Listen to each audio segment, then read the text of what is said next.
For those of you who have had the privilege of watching the recent blockbuster, Gravity, may easily see how that film relates to the title of my talk. The movie Gravity and my talk now share a similar theme in resiliency. For all of those who have yet to watch the movie, I'll provide a brief synopsis. This fictitious storyline documents the events of two astronauts. One is played by Sandra Bullock and the other George Clooney.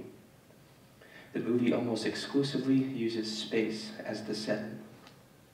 A critical moment involving both characters occurs about a fifth of the way through the film. The rest of the storyline depicts the struggles of Sandra Bullock, who eventually, following this critical moment, becomes separated from George Clooney and needs to fend for herself in an attempt to enter back into the Earth's atmosphere. I want to show you a clip of this critical moment. However, please understand the context first. You have these two astronauts, very successful people, participating in their remarkable careers. They're up in space right now, making probably hardy salaries, seeing sights that we only dream of seeing, performing duties that we as kids only dreamed of performing. These two are living the life, to say the least. And the world is practically at their fingertips. The astronauts receive a notification, however, from their headquarters back on Earth, and things go terribly wrong. The notification alerts them that there's a collection of satellite debris in their orbit and is about to make contact with their location. Thus, while tending to mechanical duties on their spaceship Explorer, they panic.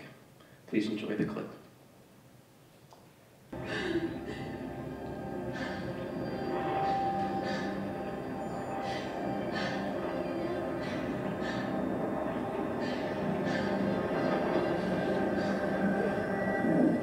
Explorer, do you copy?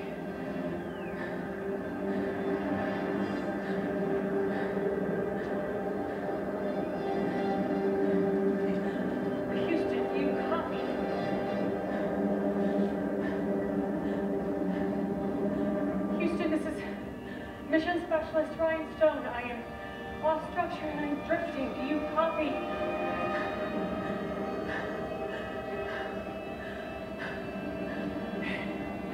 Anyone?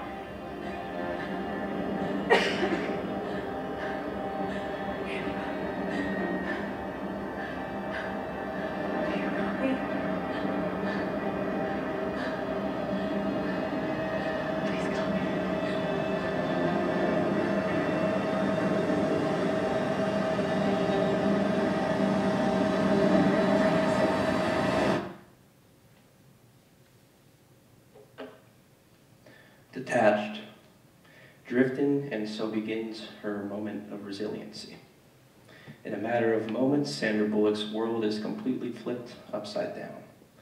Spinning out of control, there's no presumable help in sight. Ironically, the movie Gravity makes us feel claustrophobic. Now you have impending doom while you're hovering over the world, hoping and wishing its force would somehow bring you back down to Earth, back to reality. A great and vast space that somehow makes us feel trapped. And that's what happens when the Earth beneath our feet leaves us. We feel trapped, staring at a great sphere full of life out of our reach, because where have we traveled? We, as human beings, endure the same moments of trial. Now, granted, I understand we're not all astronauts and we don't typically find ourselves floating in space into infinite darkness, but we do find ourselves there. And I know I'm able to relate to personal moments in my life where the world has been flipped upside down. It seems like no help is anywhere to be found. No escape is evident. Things only can get worse. And I have an inclination everyone here in the crowd, in the audience, can scratch up a memory or look to the dynamics of their current lives and see the same trial to some degree or another. Exactly a year ago, I was the heroic astronaut on top of the world living the ultimate life. And one of the main components of my life, my family, was a great part of this elation.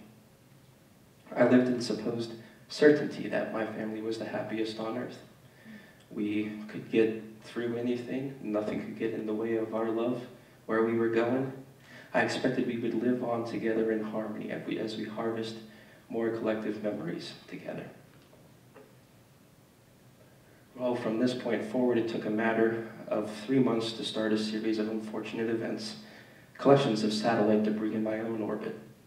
And nearly 2 months ago, a fairly climactic moment happened in my life at the passing of my mother. Now I stand, still in utter shock, with my sister, who probably can relate the closest to the situation. We both lost our mother, and we consistently ask, how us? I know I ask, how me? And our perfect family and lives, how could it disappear? Well, I've detached, and my world has been flipped upside down. So now I'm in my moment of resiliency. And resiliency is not what most people scratch it up to be. And this is why I'm here to talk to you. We have an idea of resiliency as toughness, fighting off emotions, of sensitivity, holding back the tears, turning your back and shielding the pain as you shy away from it, moving forward, running from that pain, and carry on. The typical cliches. I'm here to tell you this is the wrong approach, by far. I realized I can't just put these happenings out of my mind. I mean, how can anyone put an event, what force is out there to completely not have me think about the passing of my mother?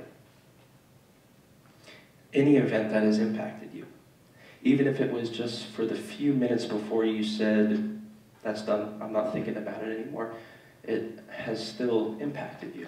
And that impact is forever. You are forever changed and forever influenced, even if it is in the most minutely of significant ways.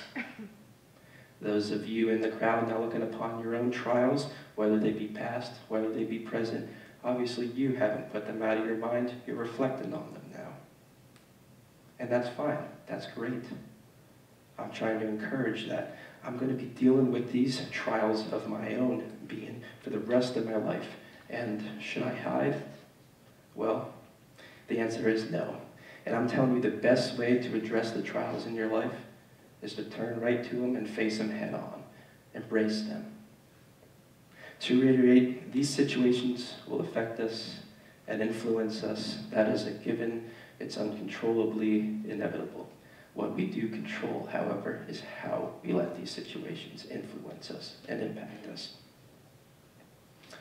That is where we apply our free will.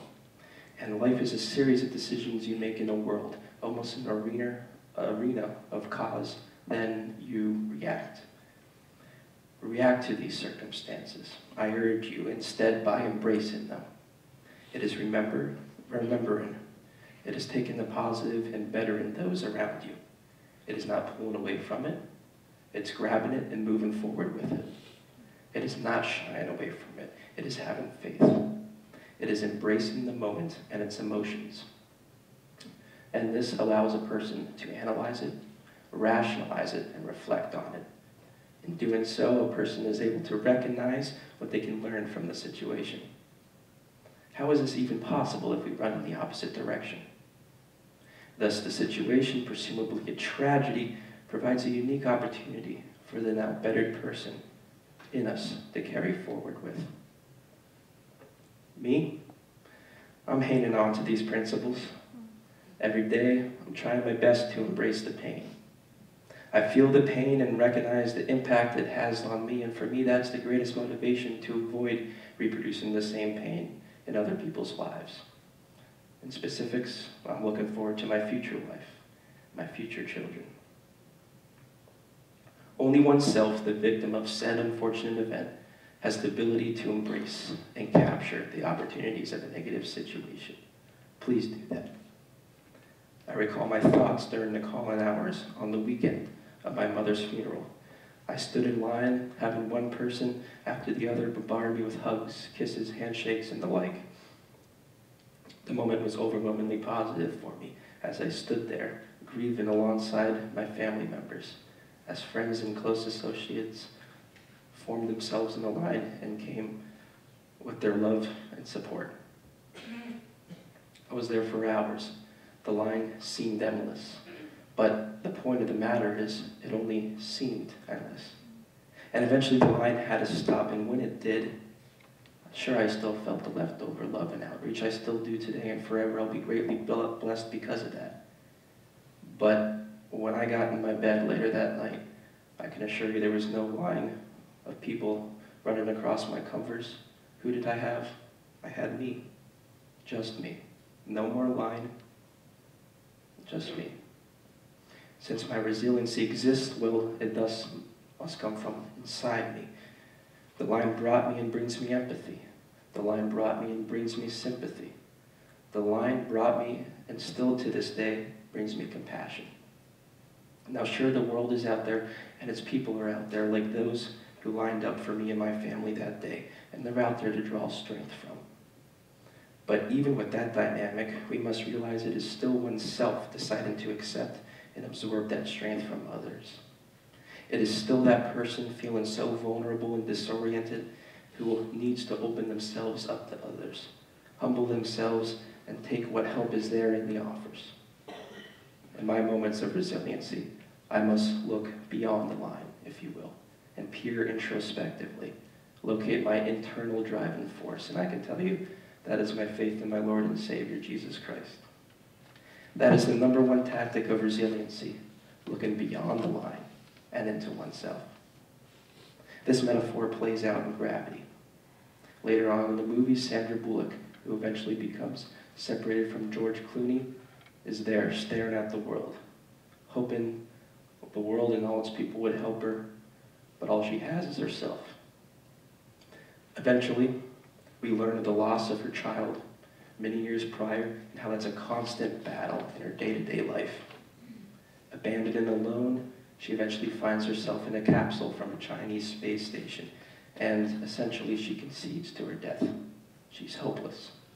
Hopeless because she no longer has the experienced Clooney to guide her through all the protocol, to comfort her, to protect her. And after searching avidly in the capsule, there's no instructions on how to direct it back to Earth.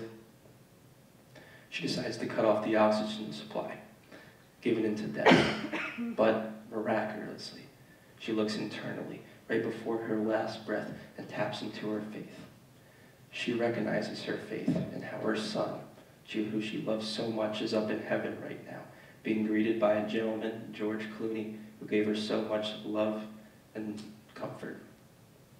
That motivates her, and not only motivates her, but clears her mind as she's allowed to think back to her simulated training from Earth and direct the capsule back into the atmosphere, and eventually is safe on land. Sorry to spoil the ending for you, however, I figured the talking point was vital.